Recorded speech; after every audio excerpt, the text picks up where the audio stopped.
Hey everybody, Stuart Matola here, stuartmatola.com. I am broadcasting today from the Westin Hotel in Houston, Texas, where I'm at a business conference, only my second time ever in the great state of Texas. Sorry, Astros. I was rooting for you. Anyway, today I have a story about a man who divided from himself and thought his life and marriage sucked until he realized it didn't. And so Tim comes into my office all torn up inside. He's been married for many years. He's not shy about sharing how much he loves his wife and his children. But something's not right. She's such a good person, a sweet person, and a great mother to my kids, he says. And then he's like, yeah, and I'm miserable and I haven't the slightest clue as to why. What the is wrong with me? We talk for a bit, and in no time it's clear that we're getting really nowhere. He's completely stuck in his head, swirling in his guilt, what a bad man he is for being unhappy with such a great family. I wonder for a moment, should I get out the boxing gloves and pads, change things up for this guy? Maybe he can beat the shit out of this demon he feels inside of himself. But instead, I decide to have him just get up and stretch, move his body, anything to get out of his head. I even have him do several minutes of jumping jacks to shift his energy, because sometimes the head is a tyrant that merely circles itself. And actually, often it is. So after the movement, we remain standing. I see he's more relaxed. He's even lighter energetically.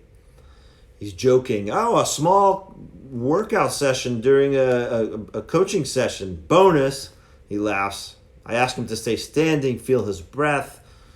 And I do this because the breath is so powerful to help us access our most basic primal life force. I guide him to take full body breaths from head to toe and then back down. And we sit down again. And suddenly he's more alive. He's willing to step in with more bandwidth, explore his unhappiness and his marriage without so much debilitating self-judgment. He's opening to himself. And most importantly, he's no longer dividing against himself. Maybe he says, I need to explore other relationships, other freedoms in my life, take time and space away from my family. At the thought of it, his face glows. I make no judgments. At least his energy's moving. He's got more access to parts of himself he was previously shut down from. Of course, I don't want to be the guy to encourage him to go have an affair. Truth is, I've often said, if you can't make one woman happy, how are you going to make multiple women happy? I'm amazed at his shift, and yet not, because I see it often in how an individual gets so much more access to themselves once they remove their moralistic and judgmental perceptions of themselves, neutralizing the brutal inner critic.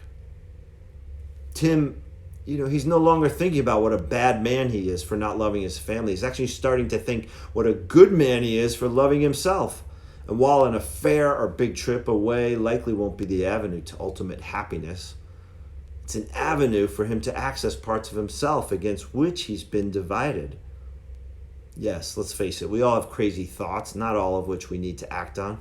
But how do we access the energy of those thoughts and then integrate them into our lives instead of judging and splitting off from ourselves? I've heard it said often, and I lived it for years, the greatest suffering is dividing from oneself. It happens almost every day, and when it does, we neglect the demands of our soul. It can happen in an office, sitting all day, feeling agitated, not knowing why, in front of a computer. It can happen in a relationship, feeling grumpy over nothing. It can happen in a physical environment that feels like a prison. And yet, we benefit greatly, so much, when we find a way back to ourselves in the most challenging moments. And it can be as simple as saying, yeah, this sucks. And I feel divided from myself. And I'm okay. So back to Tim.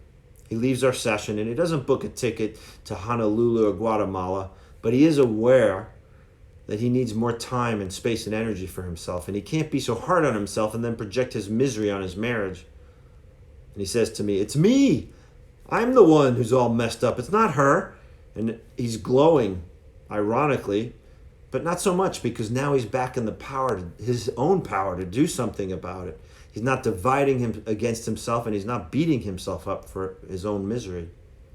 And for this, he's a better man for everyone around him, his partner, his friends, his family. So I ask you, do you know a struggling man who needs help? There are many of us out there. Or are you that man going it alone? I once was. Don't go it alone.